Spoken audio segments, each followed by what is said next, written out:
عليكم ورحمة الله وبركاته. الحمد لله رب العالمين، والصلاة والسلام على أشرف الأنبياء والمرسلين نبينا محمد وعلى آله وصحبه أجمعين. أما بعد، إخواني في الدين، أعزكم الله.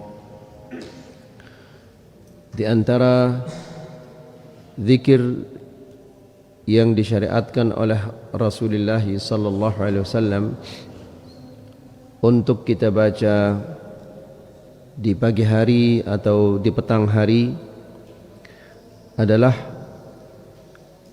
atau yang kita baca selesai salat subuh dan selesai salat maghrib adalah, Allahumma inni as'aluka ilman nafi'an wa rizqan tayyiban wa amalan mutaqabbala, yang artinya adalah, ya Allah, aku mohon kepadamu ilmu yang bermanfaat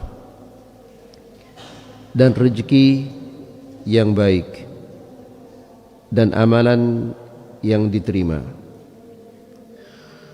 Kalau kita perhatikan ayol ikhwah, susunan doa ini adalah sangat-sangat indah. Susunannya sangat-sangat mulia. Doa ini diawali dengan permohonan kepada Allah Subhanahu wa taala ilmu yang bermanfaat. Karena betapa banyaknya orang-orang yang memiliki ilmu, namun ilmunya itu hanya sebatas ilmu di dunia. Dia tidak memiliki ilmu tentang akhirat. Yang kedua adalah warizqan tayyiban, dan memohon kepada Allah rezeki yang baik. Dan yang ketiga wa amalan mutaqabbala, dan memohon kepada Allah amalan-amalan yang diterima. Tidak mungkin seseorang akan mengetahui rezeki yang baik atau amalan yang diterima kalau dia tidak menuntut ilmu. Makanya Nabi SAW mengawali doa ini dengan memohon kepada Allah ilmu yang bermanfaat. Setelah itu rezeki yang baik. Karena kalau kita tidak memiliki ilmu, tidak mungkin kita mengetahui rezeki yang baik dan rezeki yang tidak baik. Wa amalan mutaqabbala, dan amalan yang diterima. Mana mungkin seseorang akan mengetahui mana amalan yang diterima dan mana amalan yang ditolak kalau dia tidak menuntut ilmu. Oleh karena itu, ikhwani fiddin azzakumullah, hendaklah kita senantiasa menuntut ilmu agar kita mengetahui hal-hal yang diridhai oleh Allah Subhanahu wa taala dan hal-hal yang dimurkai oleh Allah. Pada pertemuan yang sebelumnya kita menjelaskan bahwa di antara bentuk-bentuk kelemahan iman adalah memandang sesuatu itu ada dosanya atau tidak, dosanya itu besar atau kecil. Apabila dia dikatakan bahwa ini adalah makruh, maka dia memiliki keinginan dan keberanian untuk melakukan dosa-dosa yang kecil. Padahal manusia apabila sudah terbiasa melakukan dosa-dosa yang kecil, maka besok atau lusa pasti dia akan punya keberanian untuk melakukan dosa-dosa yang besar. Orang yang biasa memakan harta yang tidak halal, serupiah, 2 rupiah, besok dia akan berani memakan 10-20 rupiah. Kalau dia sudah berani memakan 10-20 rupiah, maka besok dia akan berani memakan 1.000-2.000 rupiah, dan seterusnya, sehingga nanti akhirnya semua hartanya itu adalah harta yang haram. Wala haula wala quwwata illa billah. Ikhwani fid din, a'azzakumullah. Pada pagi ini insyaallah kita akan memasuki tanda-tanda kelemahan iman yang ke-14, yaitu ihtiqarul ma'ruf wa adamul ihtimam bil hasanatis saghirah. Yang ke-14 adalah meremehkan perkara-perkara yang ma'ruf dan tidak memiliki perhatian terhadap kebaikan-kebaikan yang kecil. Ini tanda bahwa orang itu dia lemah imannya. Al-ma'ruf itu adalah segala sesuatu yang dicintai oleh Allah Subhanahu wa taala. Itu ma'ruf. Maka tentunya jika seseorang senantiasa melaksanakan atau melakukan sesuatu yang dicintai oleh Allah Subhanahu wa taala, meskipun itu dia kecil, maka besok atau lusa dia insya Allah akan melakukan hal-hal yang besar yang dicintai oleh Allah. Sebagaimana kita katakan tadi, orang yang berani memakan yang haram 1.000-2.000, besok dia akan berani memakan 10-20, 100-200, sejuta 2 juta. Begitu juga orang yang terbiasa yang melakukan kebaikan-kebaikan yang kecil, maka besok atau lusa dia akan melakukan kebaikan-kebaikan yang besar. Kemudian kata Syekh, wa qad 'allamana sallallahu alaihi wasallam alla nakuna kadzalik. Kita diperintahkan oleh Rasulullah sallallahu alaihi wasallam tidak bersikap demikian, tidak bersikap meremehkan yang ma'ruf dan kebaikan-kebaikan yang kecil.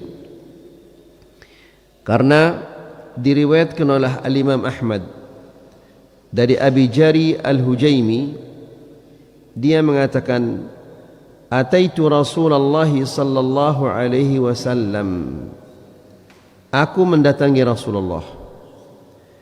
Faqultu ya Rasulullah, inna qaumun min ahli al-badiyah.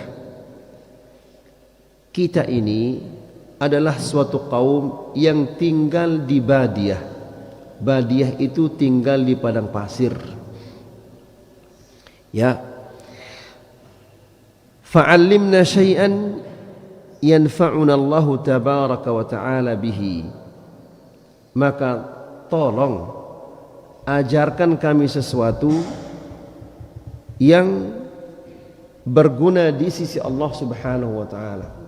Lihat ayolah ikhwah, betapa hebatnya pertanyaan orang Badui ini. Yang namanya orang Badui, dia tinggal di padang pasir. Dia tidak ada yang dia tahu kecuali ontanya itu saja, atau kambingnya itu saja. Dia tidak pernah berinteraksi dengan orang lain. Dia sangat-sangat jarang bertemu dengan orang lain. Namun subhanallah, Allah Subhanahu wa ta'ala terkadang memberikan hidayah kepada seseorang, ya, yang tidak disangka-sangka. Contohnya orang Badui ini, dia datang dan bertanya sesuatu yang sangat bermanfaat. Dia mengatakan, ajarkan kami sesuatu yang semoga Allah Subhanahu wa ta'ala memberikan manfaat kepada kami. Apa diajar dia oleh Rasulullah sallallahu alaihi wasallam? La tahqiranna minal ma'rufi syai'a. Jangan sekali-kali engkau meremehkan yang ma'ruf. Jangan sekali-kali engkau meremehkan sesuatu yang baik. Walau an tafragha min dalwika fi ina'il mustasqi. Meskipun engkau menuangkan dari bejanamu kepada orang yang ingin mengambil air. Misalnya, dahulu kan orang mengambil air pakai timba. Ya, saya sudah mengisi ember saya. Ember saya sudah saya penuhi dengan air. Tiba-tiba ada orang belum mengisi. Air yang di ember saya itu saya berikan kepada orang yang akan mengambil air yang berikutnya, yang datang tadi yang belum mengisi air itu. Nah, Rasulullah mengatakan, meskipun engkau menuangkan air yang ada di embermu itu kepada orang yang ingin mengambil air, itu hal yang kecil di mata kita, dia kecil, tapi di sisi Allah Subhanahu wa taala dia besar. Karena orang yang melakukan demikian menandakan bahwa dia cinta kepada seorang muslim. Dia mencintai sesuatu untuk orang lain apa yang dia cintai untuk dirinya. Ini menandakan bahwa orang itu dia beriman. Kemudian yang kedua kata Rasulullah sallallahu alaihi wasallam, walau an tukallima akhaka ilaihi wa wajhuka ilaihi munbasitun. Meskipun engkau berbicara dengan saudaramu dengan wajah yang mumbasit, yang ceria, ya. Karena apabila kita berbicara dengan seseorang dengan wajah yang ceria, yang mendengar itu dia senang melihat wajah kita yang ceria, maka membuat seorang muslim senang, gembira, itu adalah sesuatu yang sangat besar di sisi Allah Subhanahu wa taala.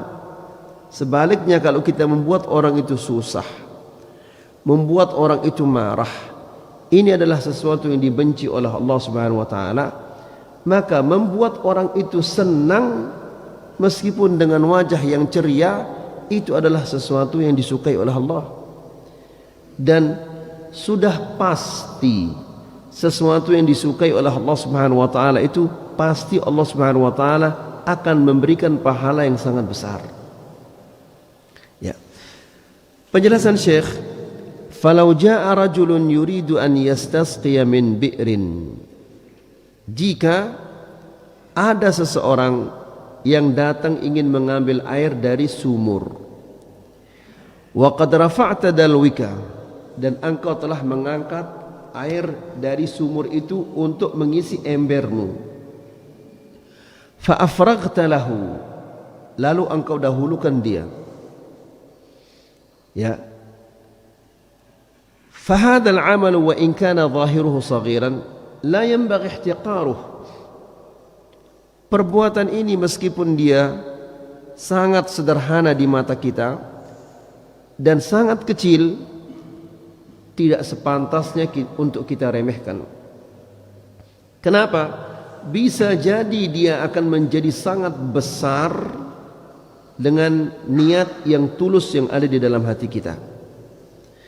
Betapa banyaknya amalan-amalan yang baik menjadi dosa yang sangat besar. Ya, apa itu? Ada orang membangun masjid karena riya, karena sum'ah, maka justru dia tidak mendapatkan pahala. Yang dia dapatkan justru dosa dan kesengsaraan di akhirat. Dan betapa banyaknya orang-orang yang melakukan pekerjaan-pekerjaan yang sangat rendah, yang sangat enteng, ya, namun akibatnya sangat besar di sisi Allah, pahalanya sangat besar. Lihat ayo ikhwah, ketika Rasulullah sallallahu alaihi wasallam suatu hari berjalan, tiba-tiba ada dua kuburan. Lalu Rasulullah sallallahu alaihi wasallam bertanya, ini kuburannya siapa? Ini kuburannya fulan dan ini kuburannya fulan. Lalu Rasulullah sallallahu alaihi wasallam mengatakan, sesungguhnya kedua-duanya saat ini sedang disiksa oleh Allah Subhanahu wa taala. Perhatikan sekarang apa kata Rasulullah sallallahu alaihi wasallam, "Wa ma yu'adzabani fi kabirin wa innahuma lakabir." Kedua-duanya tidak disiksa oleh Allah Subhanahu wa taala karena perbuatan yang besar di mata mereka. Jadi mereka menganggapnya kecil perbuatan ini, namun ternyata di sisi Allah Subhanahu wa taala ini adalah perbuatan yang sangat besar, sampai-sampai mereka disiksa di kuburnya sebelum disiksa di akhirat. Yang satu ini kata Rasulullah, kana yamshi bin namimah. Dia suka mengadu domba. Ucapan ini dibawa ke ini, ucapan ini dibawa ke ini, tujuannya adalah untuk merusak hubungan orang. Perhatikan sekarang yang satu ini. Yang satu ini fakana la yastatir min baulih. Yang satu ini dia tidak sembunyi ketika dia buang air kecil. Di riwayat yang lain dikatakan la yastanzih min baulih. Dia tidak mensucikan diri dari kencingnya. Maksudnya adalah ketika dia kencing, bisa jadi kakinya kena dengan percikan kencing itu, dia tidak bersihkan lagi, kemudian dia naik sholat. Atau pakaiannya terkena dengan percikan kencingnya, kemudian dia sholat. Atau betisnya kena dengan percikan kencing, lalu dia tidak bersihkan, tidak siram lagi, kemudian dia naik sholat. Ini pekerjaan di matanya itu adalah sesuatu yang kecil, namun ternyata di sisi Allah Subhanahu wa taala adalah sangat besar. Jadi kebaikan yang kecil jangan diremehkan, karena bisa jadi ini yang akan menyelamatkan kita dari azab Allah yang sangat besar. Dan dosa yang kecil jangan dientengkan, karena dosa yang kecil itu apabila kita melakukannya dengan hati yang lapang, tidak ada rasa takut, dia akan menjadi dosa besar. Dan dosa yang besar jika kita melakukannya dengan rasa takut dan rasa malu kepada Allah Subhanahu wa taala, maka dia akan menjadi dosa kecil. Ya. Lalu kata Syekh, "Fahadha al-'amalu wa in kana saghiran la yanbaghi ihtiqaruh." Perbuatan seperti ini meskipun dia kecil tidak boleh kita remehkan. Wa kadza luqiyal akhi biwajhin talq. Demikian juga ketika kita bertemu dengan saudara kita dengan wajah yang ceria, dengan wajah yang manis. Wa izalatul qadari wal awsakh minal masjid. Demikian juga menyingkirkan kotoran-kotoran yang kecil itu di dalam masjid. Sebagaimana Al-Imam Al-Bukhari, ya, dia berpura-pura melihat sesuatu, kemudian dia ambil kotoran itu dimasukkan ke kantongnya, supaya jangan dilihat dia oleh orang lain ketika melakukan kebaikan ini. Ini Al-Imam Al-Bukhari, ya. Jadi jangan dientengkan meskipun itu adalah katik yang kecil di masjid, kita singkirkan jika dengan hati yang tulus, maka itu akan mendatangkan pahala yang sangat besar. Hatta walau kanat qasyah, meskipun itu hanyalah katik yang kecil, kulit yang kecil, ya, fala'alla hadzal 'amalul qalil yakunu sababan fi maghfiratiz dzunub. Bisa jadi perbuatan yang enteng, yang kecil, yang ringan ini dia akan menjadi penghapus dosa-dosa kita. War-rabbu yashkur li'abdihi mithla hadhil af'al fayaghfiru lahu. Dan Allah Subhanahu wa taala perbuatan-perbuatan yang kecil seperti ini Allah Subhanahu wa taala akan membalasnya dengan balasan yang sangat besar jika disertai dengan ketulusan. Dan balasan dari Allah Subhanahu wa taala itu tidak tanggung-tanggung. Apa balasannya? Yaitu pengampunan dosa dari Allah Subhanahu wa taala. Tidakkah kita melihat, kata Syekh, Rasulullah sallallahu alaihi wasallam dia mengatakan, marra rajulun bi ghusni syajaratin ala dhahri tariqin. Rasulullah sallallahu alaihi wasallam mengatakan, suatu hari pernah seseorang lewat. Ya, ini apa yang diceritakan ini sering kita entengkan la yulakham. Pernah seseorang suatu hari lewat, di tengah jalan ada batang kayu, sebatang kayu. Ya, mungkin kita ada batu, ada pecahan botol, ada kulit pisang, ada tulang mangga yang bisa membuat orang jatuh, ada tali, ada yang lain-lainnya. Nah, orang ini ketika dia jalan, di tengah jalan dia temukan ada sebatang kayu di tengah jalan. Lalu dia mengatakan, wallahi la unahyiyanna hadha an tariqil muslimin la yu'dhihim. Demi Allah, saya akan singkirkan kayu ini dari jalannya kaum muslimin supaya mereka tidak terganggu. Lihat ayo ikhwah, kata-kata supaya mereka tidak terganggu. Ini menunjukkan orang ini bahwa dia mencintai untuk saudaranya apa yang dia cintai untuk dirinya. Dia tidak ingin terjatuh, demikian juga dia tidak ingin melihat orang lain terjatuh. Ini adalah sesuatu yang sangat mulia, karena ayyuhal ikhwah, Allah Subhanahu wa taala, Rasulullah sallallahu alaihi wasallam mengatakan al-muslim akhul muslim. Orang muslim itu adalah saudara bagi orang yang muslim yang lainnya. Kalau kita menganggap muslim yang lain itu adalah saudara kita, apakah mungkin kita akan membohonginya? Tidak mungkin. Kalau kita menganggapnya sebagai saudara kita, apakah mungkin kita akan menipunya? Tidak mungkin. Kalau kita menganggapnya dia sebagai saudara kita, apakah mungkin kita akan menghibahnya? Tidak mungkin. Kalau ini kita praktekkan ayyuhal ikhwah, al-muslim akhun muslim, seorang muslim saudara bagi muslim yang lain, bagi muslim yang lainnya, maka tidak akan ada orang yang melakukan kejahatan. Karena ketika dia akan membohonginya, ya Allah, ini saudara saya, masa saya akan bohongi dia? Kalau saya akan melakukan sesuatu di mana sesuatu itu akan mengganggunya, dia mengatakan, ya Allah, masa saya akan ganggu saudara saya? Ya.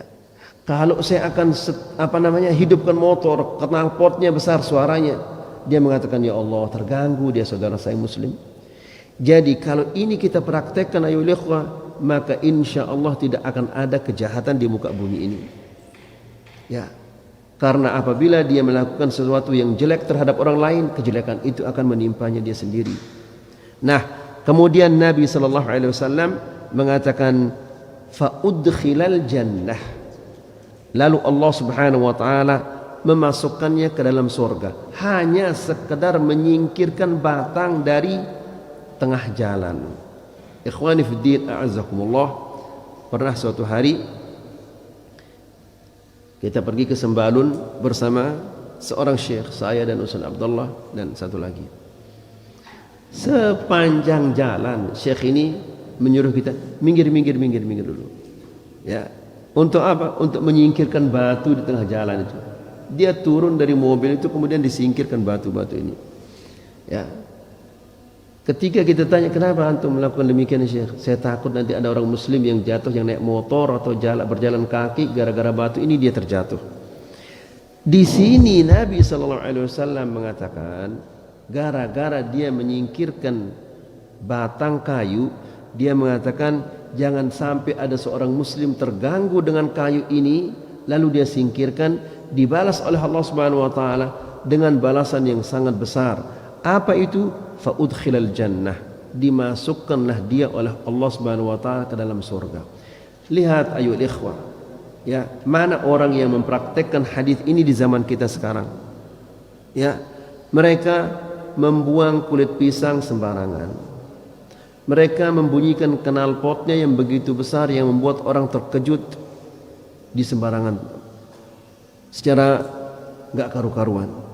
Orang terkejut, orang kaget, orang gak jadi, orang yang sakit semakin sakit dibuat tidak bisa istirahat.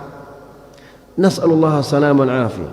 Jadi ikhwani fiddin azakumullah, orang kalau sudah seperti itu akhlaknya, maka tidak ada rasa bersaudara dengan seorang muslim itu sudah tidak ada di dalam hatinya. La ilaha illallah. Kemudian inna an-nafs allati tahtaqir a'mal al-khair al-yasirah fiha su'un wa khalalun wa yakfi 'uqubat al-istihanati bil hasanat al-hirman min maziyatin 'azimah. Jadi seseorang yang mengentengkan amalan-amalan yang kecil, ini berarti ada kerusakan di jiwanya, ya, kerusakan di dalam hatinya. Perhatikan itu ayolah ikhwah. Kalau kita mati nanti, yang selamat di akhirat hanyalah orang-orang yang membawa hati yang selamat. Nah, orang yang mengentengkan hal-hal yang kecil, ini menandakan bahwa di hatinya itu ada kerusakan. Ya. Ini sebagaimana disebutkan oleh Rasulullah SAW, man amata adha an tariqil muslimin kutiba lahu hasanah. La ilaha illallah. Nabi mengatakan, barang siapa yang menyingkirkan sesuatu yang mengganggu kaum muslimin dari jalanan, apa saja itu, apakah batu, kayu, besi, kulit pisang, tulang mangga, apa saja yang mengganggu kaum muslimin di jalanan, kemudian kita singkirkan, kata Nabi, kutibat lahu hasanah, Allah akan mencatat untuknya satu kebaikan. Perhatikan sekarang ayo ikhwah. Lalu Nabi mengatakan, wa man tuqubbilat lahu hasanah, dan barang siapa yang diterima oleh Allah Subhanahu wa taala darinya satu kebaikan, dakhalal jannah, dia akan masuk surga. Jadi ini menunjukkan bahwa tidak semua orang melakukan kebaikannya itu diterima oleh Allah Subhanahu wa taala. Karena Allah menerima kebaikan itu dengan syarat. Di antara syaratnya ini adalah dia ikhlas karena Allah Subhanahu wa taala. Dan siapa-siapa yang Allah Subhanahu wa taala menerima darinya satu kebaikan, dia akan dimasukkan oleh Allah Subhanahu wa taala ke dalam surga. Berapa tahun dia berada di dalam neraka, dia akan keluar dan dimasukkan oleh Allah Subhanahu wa taala ke dalam surga. Sebagaimana Rasulullah sallallahu alaihi wasallam mengatakan, ketika ada orang-orang yang dimasukkan ke dalam surga oleh Allah Subhanahu wa taala, mereka mengatakan, ya Allah, mana teman kami yang dahulu salat bersama kami? Mana teman-teman kami yang dahulu puasa bersama kami? Ya, lihat ayo ikhwah, kalau kita berteman dengan orang-orang yang baik, orang-orang yang saleh, dia tidak lupakan kita dalam kebaikannya. Ketika dia sudah masuk surga, temannya belum, dia bertanya kepada Allah, ya Allah, mana teman-teman saya yang dahulu? Teman saya salat berjamaah, teman saya ngaji, teman saya puasa, teman saya jalan ke pengajian, mana mereka itu? Lalu Allah Subhanahu wa taala perintahkan, silahkan kamu masuk ke neraka dan cari teman-temanmu itu di sana. Siapa di antara mereka yang kamu temukan di dalam hatinya ada iman sebesar 1 dinar, keluarkan dia. Maka mereka masuk, lalu mereka cari teman-temannya. Ada yang sudah api itu sampai ke lututnya, ada yang sampai betisnya. Maka yang ada di dalam hatinya iman sebesar 1 dinar, mereka ajak keluar. Lalu mereka menghadap ke Allah dan mengatakan, ya Allah, kami telah mengeluarkan semua orang-orang yang seperti Engkau perintahkan. Maka Allah Subhanahu wa taala menambahkan lagi kemurahannya, silahkan kalian masuk lagi, cari siapa di antara kawan-kawan kalian yang di dalam hatinya ada iman sebesar nisfu dinar, setengah dinar. Maka mereka masuk dan mengeluarkan lagi. Lalu mereka menghadap ke Allah Subhanahu wa taala dan mengatakan, ya Allah, kami telah keluarkan orang-orang seperti yang Engkau perintahkan. Lalu Allah Subhanahu wa taala bermurah lagi kepada mereka, silahkan masuk lagi siapa-siapa yang kalian temukan di dalam hatinya ada iman sebesar 1 biji khardal, sebesar biji sawi, keluarkan dia dari neraka. Dikeluarkanlah. Akhirnya Allah Subhanahu wa taala berfirman, malaikat-malaikat sudah memberikan syafaah, para nabi telah memberikan syafaat, kemudian orang-orang saleh juga telah memberikan syafaat, maka yang tersisa adalah syafaatnya Allah Rabbul Alamin. Lalu Allah Subhanahu wa taala mengeluarkan dari neraka orang-orang yang tidak pernah melakukan kebaikan sama sekali. Tapi ini la ilaha illallahnya masih apa? Masih sah. Kalau batal la ilaha illallahnya, dia tidak akan keluar dari neraka. Baik. Kemudian wa kana Mu'adz radhiyallahu anhu yamshi wa rajulun ma'ahu farafa'a hajaran min at-tariq faqala ma hadha. Suatu hari Mu'adz bin Jabal dia berjalan kemudian bersama temannya. Lalu Mu'adz ini mengambil batu di tengah jalan kemudian disingkirkan. Lalu orang itu mengatakan, wahai Mu'adz, kenapa kamu lakukan demikian? Mu'adz mengatakan, sami'tu Rasulullah sallallahu alaihi wasallam. Lihat ayyuhal ikhwah, ya, apa saja mereka kerjakan itu disertai dengan dalil. Subhanallah. Ya, orang sekarang ibadah yang mereka lakukan banyak sekali yang tidak ada dalilnya. Ini bukan ibadah, hanya sekedar menyingkirkan batu dari pinggir jalan. Ya, tapi disertai dengan dalil. Lalu bagaimana dengan orang yang berwudu? Caranya berwudu banyak tidak ada dalilnya. Caranya solat banyak tidak ada dalilnya. Aqidahnya pun banyak tidak ada dalilnya. La ilaha illallah. Dia mengatakan sami'tu Rasulullah sallallahu alaihi wasallam yaqul man rafa'a hajaran min at-tariq. Barang siapa yang menyingkirkan sebuah batu dari jalanan, kutiba lahu hasanah, akan dicatat untuknya suatu kebaikan. Wa man kanat lahu hasanah, dan barang siapa yang memiliki kebaikan, dakhalal jannah, dia akan masuk surga. Itu berarti ayyuhal ikhwah, tidak boleh kita mengentengkan kebaikan ini. Sekecil apapun kebaikan itu jangan dientengkan. Ya, bisa jadi yang kecil itu yang akan membuat kita masuk ke surga. Bisa jadi dengan perbuatan yang kecil itu Allah Subhanahu wa taala meringankan beban-beban kita di akhirat kelak. Ini yang bisa kita sampaikan di pagi hari ini, semoga ini bermanfaat. Wassallallahu ala nabiyina Muhammad walhamdulillahi rabbil alamin. Jika ada 1-2 pertanyaan berkaitan tentang materi ini yang ditanyakan, kalau saya bisa jawab saya jawab, kalau tidak bisa saya